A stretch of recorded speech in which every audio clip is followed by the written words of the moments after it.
लोग उनसे कहेंगे कि इनको पितृदोष लग गया। दुनिया के कई लोग कहेंगे इनको पितरों का दोष लगा हुआ है, पितृदोष लगा हुआ है, पितरों का दोष लगा हुआ है, पितृदोष लगा हुआ है। पर वो पितृदोष लगता क्यों?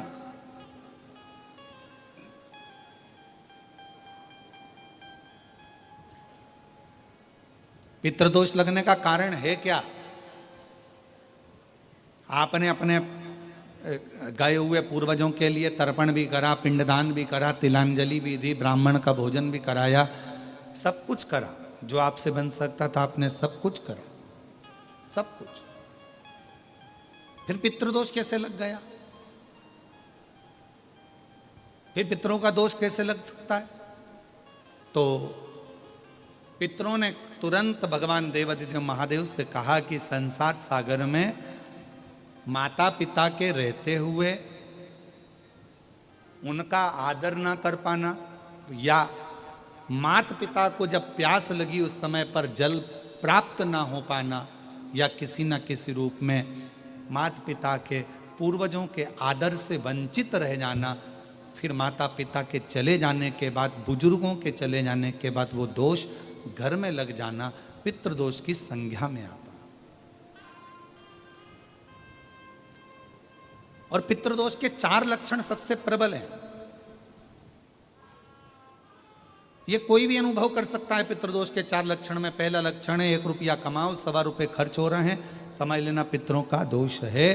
दूसरे नंबर का, एक व्यक्ति घर में बीमार है, ठीक हुआ, दूसरा बीमार पड़ गया, तीसरा ठीक हुआ, चौथा बीमार पड़ गया, घर में कोई ना कोई निरंतर बीमार पड़ा हुआ है, दवाई गोली लगी रही है, समझ लो पितरों का दोष है।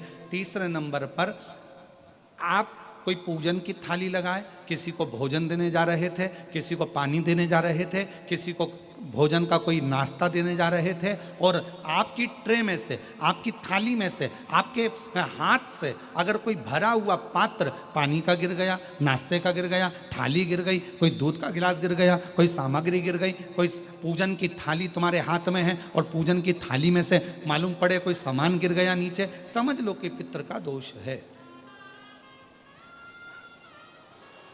और चौथे नंबर पर पितरों का दोष का वर्णन किया गया, घर में जितने सदस्य रह रहे हैं, अगर वो किसी न किसी रूप में एक दूसरे पर चिढ़कर बोल रहे हैं, क्रोध कर कर बोल रहे हैं। प्रश्न बहुत छोटा सा है, पत्नी ने कुछ कहा, उसका उत्तर पति ने चिढ़कर दिया, पति ने कुछ कहा, पत्नी ने चिढ़कर उत्तर दिया, बच्चों ने कुछ कहा, माँ बाप ने चिढ़कर उत्तर दिया, माँ बाप कुछ बोले, बच्चे चिढ़कर उत्तर दिए, समझ लेना कि कहीं ना कहीं पितरों का दोष। तो भगवान पितृदेव ने अपने दामाद से, भगवान देवादिदेव महादेव से कहा कि संसार सागर में हो सकता है कि संसार सागर में मनुष्य रहता है, मानव रहता है, और उससे गलतियां हो जाती है।